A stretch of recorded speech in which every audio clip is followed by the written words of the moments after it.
இந்த வீடியோ நம்ம என்ன பார்க்க போறோம்னா, மோஸ்ட் ஆஃப் யூடியூப்ல நான் பார்க்கறப்ப பென்ஷன் ஸ்கீம் நான் சர்ச் பண்ணுவேன் சும்மா நார்மலா இருக்கிறப்ப. ஸோ பென்ஷன் ஸ்கீம் சர்ச் பண்றப்ப என்ன ஆச்சுன்னா, அட்டால் பென்ஷன் யோஜனான்னு வந்து ஒரு ஸ்கீம் பார்த்தேன். அந்த ஸ்கீம் பார்க்கறப்ப ஓகே, மாசம் மாசம் நம்மளுக்கு வந்து ரிட்டர்ன் ஆனதுக்கப்புறம் 5000 வருது, நல்லா இருக்குன்னு சொல்லிட்டு பார்த்தேன். ஆனா அந்த பென்ஷன் ஸ்கீமை ஃபுல்லா பார்த்தப்ப தான் அதுல இருக்க சின்ன சின்ன டிஸ்அட்வான்டேஜஸ் நிறையவே தெரிஞ்சுச்சு. ஃபர்ஸ்ட் ஆஃப் ஆல் இந்த அட்டால் பென்ஷன் யோஜனா அந்த ஸ்கீமை பத்தி நான் ஃபுல் டீடைல் வியூ கொடுத்துறேன். அண்ட் ஆல்சோ அந்த பென்ஷன்ல இன்வெஸ்ட் பண்றது பெட்டரா இல்ல லைக் என்ஐசி இண்டெக்ஸ் ஃபண்ட்ஸ்ல இன்வெஸ்ட் பண்றது பெட்டரான்னு சொல்லிட்டு நம்ம கடைசியில வீடியோ எண்ட் வரைக்கும் பார்க்கலாம். ஃபர்ஸ்ட் ஆஃப் ஆல் இந்த வீடியோக்குள்ள போயிடலாம்.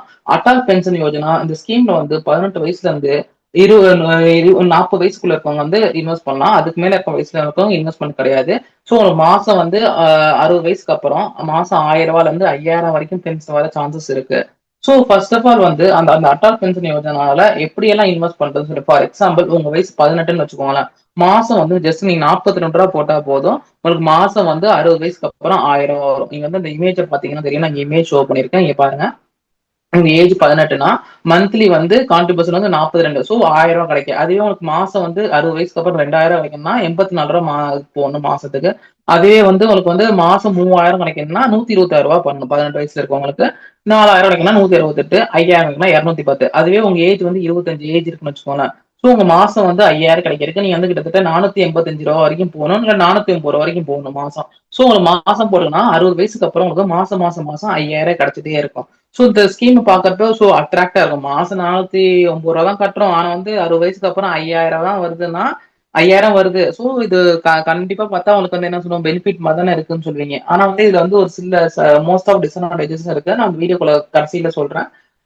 ஃபர்ஸ்ட் ஆஃப் ஆல் வந்து இந்த அண்ட் ஆல்சோ இன்கேஸ் நீங்க 60 வயசுக்கு அப்புறம் இல்லைன்னா, உங்களுக்கு வந்து எல்லா சினாரியும் சொல்லிடுறேன். 60 வயசுக்கு அப்புறம் நீங்க இல்லைன்னா உங்க ஸ்பௌஸ், அதாவது உங்க ஒய்ஃப் ஆர் ஹஸ்பண்ட், அவங்களுக்கு வந்து இந்த அமௌண்ட் வந்து அகைன் கண்டினியூ ஆகிட்டே போயிட்டே இருக்கும். இன்கேஸ் அவங்க ஸ்பௌஸ்னு இல்லைன்னா நீங்க நாமினின்னு ஒருத்தவங்க மென்ஷன் பண்ணிருப்பீங்க, லைக் உங்க பசங்களை மென்ஷன் பண்ணிருப்பீங்க, ஆர்எல்ஸ் வேற யாராச்சும் நீங்க நாமினி மென்ஷன் பண்ணிருக்கீங்கன்னா அந்த அமௌண்ட் வந்து அவங்களுக்கு போகும். எவ்வளவு அமௌண்ட் அவங்களுக்கு நாமினிக்கு போகும்னா, லைக் நீங்க வந்து மாசம் 5000 இருக்க ஸ்கீம்ல சேர்ந்திருக்கீங்கன்னா அவங்களுக்கு வந்து நீங்க இல்லாத காலத்துல வந்து அவங்களுக்கு வந்து மாசம் மொத்தமா ஒரு கார்பஸ் வந்து 1,70,70,000 கொடுத்துருவாங்க. இன்கேஸ் நீங்க 2 ஹஸ்பண்ட் அண்ட் ஒய்ஃப் இல்லைன்னா 1,70,70,000 வந்து உங்க பசங்களுக்கோ இல்லைன்னா உங்க நாமினி வேற யாராச்சும் மென்ஷன் பண்ணிருக்கீங்கன்னா அவங்களுக்கு கொடுத்துருவாங்க. அதுவே வந்து 2000 ரூபாய்க்கு மந்த்லி பென்ஷன் ஸ்கீம்ல இன்வெஸ்ட் ஸ்டார்ட் பண்ணிருக்கீங்கன்னா அவங்களுக்கு 3 லட்சம் கொடுத்துருவாங்க. அதுவே நீங்க 5000 ரூபாய்க்கு பண்ணிருந்தீங்கன்னா 8,50,000 வந்து நீ இல்லாதப்ப அந்த அமௌண்ட் வந்து அவங்களுக்கு கொடுத்துருவாங்க. ஓகே, உங்க நாமினிக்கு கொடுத்துருவாங்க. சோ இது பார்க்க பெனிஃபிட்டா தான் இருக்கும். அதுவே வந்து நம்ம எஸ்ஐபி பண்ணா எவ்வளவு அமௌண்ட் நம்மளுக்கு வரும்னு சொல்லிட்டு ஒரு சின்ன கால்குலேஷன் போட்டு வச்சிருக்கேன். அதை உங்களுக்கு ஷோ பண்றேன், இங்க பாருங்க.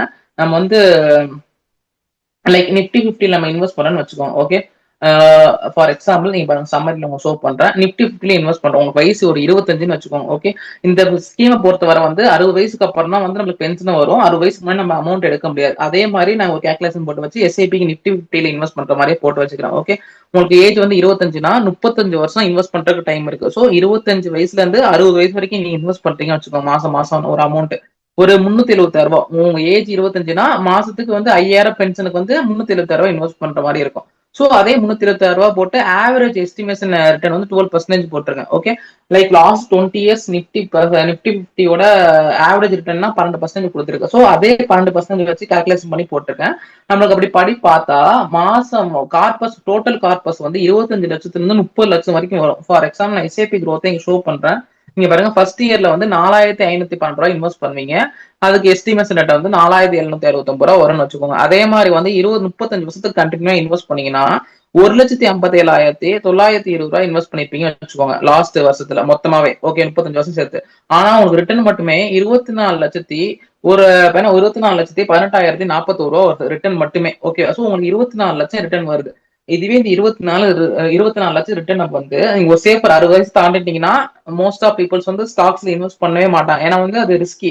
ஸோ பிளக்சுவேஷன் ஹெவியா இருக்கும். ஸோ மோஸ்ட் ஆஃப் பீப்புள்ஸ் என்ன பண்ணுவாங்க, இந்த 24 லட்சத்தை எடுத்துட்டு அப்படியே பாண்ட்ல போட்டுருவாங்க. பாண்ட்ல போட்டா வந்து ஒரு 8% இருந்து 9% வரைக்கும் ஈஸியா ரிட்டர்ன் கிடைக்கும். நல்ல சேஃபர் பாண்டே வந்து 8% இருந்து 9.5% வரைக்குமே நல்ல ரிட்டர்ன் தரும். ஸோ நம்ம வந்து லோவர் அமௌண்ட்டே எடுத்துப்போம், 8% நம்ம எடுத்துப்போம். ஸோ எஸ்டபிள்யூபி ஒரு கால்குலேஷன் போடுவோம். ஜஸ்ட் மினிட்ஸ், எஸ்டபிள்யூபி கால்குலேட்டர் எடுத்துப்போம். இங்க பாருங்க, எஸ்டபிள்யூபி கால்குலேட்டர் அதுல எடுத்துட்டு நீங்க 24 லட்சம் வச்சிருக்கீங்கன்னு வச்சுக்கோங்க. 24 லட்சம். ஓகே, 24 லட்சத்து ஓகே 24 லட்சம் இருக்கீங்க. மாசம் நீங்க வந்து அதுக்கு 5000 வருது. ஓகே, 5000 வருது. ஆனா நீங்க 10,000 வித்ரா பண்றீங்க. லைக் 10,000 நீங்க 5,000க்கு போல டபுள் மடங்கு 10,000 மாசம் மாசம் எடுத்துட்டு இருக்கீங்க வச்சுக்கோங்க. எக்ஸ்பெக்டேஷன் ரிட்டர்ன் வந்து 8% பாண்ட் ரிட்டர்னால 8% வச்சிருக்கேன். ஓகே, நீங்க இருக்கிற காலம் வரைக்கும் நீங்க ஃபார் எக்ஸாம்பிள் வந்து ஒரு 20 வயசு இருக்கீங்கன்னா இங்க இருந்து ஒரு 10 வருஷம், நீங்க 10 வருஷம் இருக்கீங்கன்னா நீங்க டோட்டல் வித்ரா வந்து 12 லட்சம் வித்ரா பண்ணிருப்பீங்க. ஓகே, எக்ஸ்ட்ராவே 5,000 எக்ஸ்ட்ரா எடுக்கிறீங்க. அண்ட் ஆல்சோ உங்க ஃபைனல் வேல்யூ வந்து 33 லட்சம் ஸ்டில் இருக்கும். ஓகே, இன்கேஸ் நீங்க இல்லாதப்ப இந்த நாமினி பண்ணிருப்பீங்கல்ல, நீங்க இல்லாதப்ப அவங்க நாமினிக்கு போக ஆரம்பிச்சிடும். இல்லைன்னா நீங்க இல்லாதப்ப உங்க ஹஸ்பண்ட் ஒய்ஃப் வந்து எடுத்துப்பாங்க. சோ 33 லட்சம் உங்க ப்ராஃபிட். சோ 8 லட்சத்துக்கு 33 லட்சத்துக்கு எவ்வளவு டிஃபரன்ஸ்? கிட்டத்தட்ட 25 லட்சம் டிஃபரன்ஸ் ஆகுது. சோ நீங்க வந்து அட்டால் பென்ஷன் யோஜனா வந்து பாக்கறதுக்கு அட்ராக்டா இருக்கும். பட் வந்து நான் என்னன்னு சொல்றேன்னா ரெக்கமெண்ட் பண்ண மாட்டேன். நான் வந்து பெட்டர் என்ன சொல்றேன்னா, நீங்க எஸ்ஐபியை வந்து இண்டெக்ஸ் ஃபண்ட்ஸ்ல நல்லா பார்த்து போடுங்க. ஸோ லாங் டேர்ம் நீங்க 25 வயசு தான் இருக்கீங்க, உங்களுக்கு 25 வயசு தான் இப்போ ஆகுதுன்னா உங்களுக்கு வந்து எஸ்ஐபி பெட்டரா இருக்கும். ஏன்னா வந்து உங்களுக்கு கிட்டத்தட்ட 35 வருஷம் இருக்கு இன்வெஸ்ட் பண்ற இயர்ஸ். ஸோ 35 வருஷம் நீங்க வந்து கண்ணை மூடிட்டு ஒரு நல்ல இண்டெக்ஸ் ஃபண்ட்ஸ் நிஃப்டி 50 ஆர் சரி சென்செக்ஸ் ஏதாச்சும் ஒரு நல்ல இண்டெக்ஸ் ஃபண்ட்ஸ் இன்வெஸ்ட் பண்ணிட்டு வந்தீங்கன்னா நீங்க வந்து ஆவரேஜா 12% கூட எடுத்துக்கலாம். 10% எடுத்தாலுமே நீங்க ஸ்டில் ப்ராஃபிட்ல தான் இருப்பீங்க.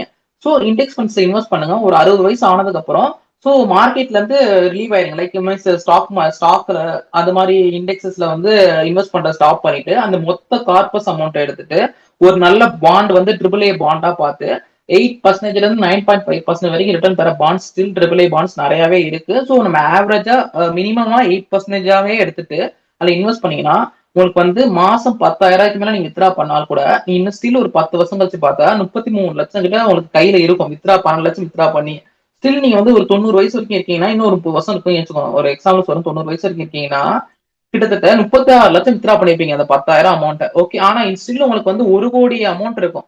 சோ நீங்க வித்ரா பண்ற அமௌண்ட் இயர் ஆன் இயர் வந்து இன்க்ரீஸ் பண்ணிட்டே போனா கூட உங்களுக்கு ஸ்டில் வந்து ஒரு கார்பஸ் இருக்கும். நீங்க இறந்ததுக்கு அப்புறம் கூட உங்க பசங்களுக்கோ ஆர்எல்ஸ் வேற யாராச்சும் நாமினி போட்டுருந்தீங்கன்னா அவங்களுக்குமே வந்து பெனிஃபிட்டா இருக்கும். ஸோ உங்களுக்கும் சரி உங்க பசங்களுக்கும் சரி எது பெனிஃபிட்னு பார்த்தோன்னா லைக் எஸ்ஐபி போட்டு ஸ்டாக் மார்க்கெட்ல இன்வெஸ்ட் பண்றதான் பெட்டர். உங்க ஏஜ் வந்து 25 வயசு 23 வயசு தான் இருக்குன்னா நீங்க தேவையில்லாம இந்த அட்டால் பென்ஷன் யோசனால வந்து அமௌண்ட்டை போட்டு இன்வெஸ்ட் பண்றதுக்கு பதிலா நீங்க ஜஸ்ட் வந்து இதுல வந்து ஸ்டாக் மார்க்கெட்ல வந்து எஸ்ஐபில போட்டு இன்வெஸ்ட் பண்ணுங்க. உங்களுக்கு வந்து 60 வயசுக்கு அப்புறம் growth நல்லாவே இருக்கும். அதே உங்க ஏஜ் ஒரு 35 36 37 தான் இருக்குன்னு வச்சுக்கோங்களேன், நீங்க வந்து அட்டால் பென்ஷன் யோஜனாலையும் போடலாம். ஏன்னா வந்து உங்களுக்கு வந்து டைம் பீரியட் ரொம்ப கம்மி கம்பேர்ட் டு 25 வயசுல இருக்கவனுக்கும் 37 வயசு 38 வயசுல இருக்கவனுக்கும் வந்து டைம் பீரியட் ரொம்ப கம்மி. ஸோ 22 வருஷம் தான் நீங்க இன்வெஸ்ட்மெண்ட் பண்ண போறீங்க ஒரு லாஜிக் எடுத்தீங்கன்னா அந்த டைம்ல வந்து நீங்க அதுல போடலாம். பட் நான் என்ன ரெக்கமெண்ட் பண்றேன்னா நீங்க ஸ்டாக் மார்க்கெட்ல போட்டு இன்வெஸ்ட் பண்றதான் பெட்டர்னு தோணுவேன். ஏன்னா வந்து கம்பேர்ட் டு வந்து அட்டால் பென்ஷன் யோஜனால போடுறதுக்கும் ஸ்டாக் மார்க்கெட்ல போறதுக்கும் வித்ரா இன்வெஸ்ட்மெண்ட் ரிட்டர்ன் வந்து ரொம்ப ஹியூஜ் டிஃபரன்ஸ் வரும். ஸோ வந்து நீங்க வந்து எப்படி சொல்றது, நீங்க வந்து ரிஸ்கின்னு பாக்குறதுக்கு பதிலா நீங்க இவ்வளவு பெரிய அமௌண்ட் லூஸ் பண்றதை பாருங்க. ஃபர்ஸ்ட் இவ்வளவு பெரிய ரிஸ்க் நீ எடுக்கிறது ஸ்டாக் மார்க்கெட்ல இன்வெஸ்ட் பண்ணா ரிஸ்க் நீ திங்க் பண்ணுவீங்க. பட் ரியாலிட்டி வைஸ் பார்த்தனா இன்வெஸ்ட் பண்ணாம இருக்கிறது தான் பெரிய ரிஸ்க். கிட்டத்தட்ட வந்து நீங்க அதுல அட்டால் பென்ஷன் யோஜனால வந்து இன்வெஸ்ட் பண்ணிருந்தீங்கன்னா உங்களுக்கு 8 லட்சம் தான் கார்பஸ் வரும். ஆனா இங்க 33 லட்சம் கார்பஸ் வருது. ஸோ நான் ஜஸ்ட் வந்து 11% போட்டு பார்த்தேன், இல்ல 12% போட்டு வச்சிருக்கேன். ஸோ ஸ்டாக் மார்க்கெட்டை பொறுத்தவரை சம்டைம்ஸ் அதிக ரிட்டர்னும் தரலாம், ஸோ கம்மியாவும் தரலாம். பட் கம்மியா தந்தாலுமே ஆவரேஜா 20 இயர்ஸ் கால்குலேட் பண்ணி பார்த்தோம்னா 12% ரிட்டர்ன் கொடுத்துருக்கு இதுவரை ஹிஸ்டரியில. நம்ம இந்தியன் ஸ்டாக் மார்க்கெட் ஹிஸ்டரியில லாஸ்ட் 35 வருஷத்துல 12% ரிட்டர்ன் கொடுத்துருக்கு. ஸோ கண்டிப்பா அது கீழே கம்மியா வர சான்சஸ் கம்மியா தான் இருக்கும். ஸோ நீ கம்மியா லைக் 10% போட்டு கால்குலேட் பண்ணாலுமே இதுதான் வந்து உங்களுக்கு பெனிஃபிட்டா இருக்கும் தவிர அட்டால் பென்ஷன் யோஜனா அந்த அளவுக்கு பெனிஃபிட்டா இருக்காதுன்னா என்னோட ரெக்கமெண்டேஷன் சொல்றேன். ஸோ இந்த வீடியோ பொறுத்தவரை அதுதான். ஆஸ் ஏ இன்வெஸ்டரா இருக்கீங்கன்னா 25 வயசு தான் ஆகுது, இல்ல 18 வயசு தான் ஆகுது, 20 வயசு தான் ஆகுதுன்னா உங்களுக்கு பெட்டர் வந்து நீங்க வந்து ஒரு பென்ஷன் ஸ்கீமுக்காக ஒரு மைண்ட் செட்ல இருக்கீங்கன்னா ஒரு அழகா வந்து ஒரு Nifty 50 or Sensex index funds வந்து மந்த்லி வந்து என்ன அட்டால் பென்ஷன் யோஜனால என்ன இது போறீங்களோ அதே அமௌண்ட்டை வந்து இங்க போட்டீங்கன்னு வச்சுக்கோங்களேன், 60 வயசு வரப்போ உங்களுக்கு பெரிய கார்பஸ் வரும். உங்க ஏஜ் கம்மியாக ஆக ஆக ஆக உங்களுக்கு கார்பஸ் வந்து பெரிய லெவல்ல கார்பஸ் வரும். நான் 25 வயசுக்கு போட்டு கால்குலேட் பண்ணிருக்கேன். அதுவே நான் 18 வயசுக்கு போட்டு கால்குலேட் பண்ணியிருந்தீங்கன்னா கிட்டத்தட்ட மோர் then is double the amount வந்திருக்கும். லைக் எனக்கு 25 லட்சம் வந்து கார்பஸ் வருது, 50 டு 60 லட்சத்துக்கு மேலேயே எனக்கு கார்பஸ் வந்திருக்கும் 18 வயசு நீங்க இன்வெஸ்ட் பண்ண ஸ்டார்ட் பண்ணியிருந்தா. ஸோ உங்களுக்கு வந்து கார்பஸ் அமௌண்ட் பெருசாகும் அண்ட் ஆல்சோ மந்த்லி வித்ராவல் அமௌண்ட்டும் உங்களுக்கு பெருசாகும். ஸோ ஆஸ் ஏ இன்வெஸ்டர் இருக்கவங்க எஸ்ஐபி பண்ணிட்டு ஸ்டார்ட் பண்றது பெட்டர்னு சொல்றேன். ஓகே, இந்த வீடியோ பொறுத்தவரை அதுதான். இந்த வீடியோ பிடிச்சிருந்தா லைக் பண்ணுங்க அண்ட் ஆல்சோ உங்க ஃப்ரெண்ட்ஸுக்கும் ஷேர் பண்ணுங்க. நெக்ஸ்ட் வீடியோ நம்ம பார்ப்போம். Okay friends, yeah by.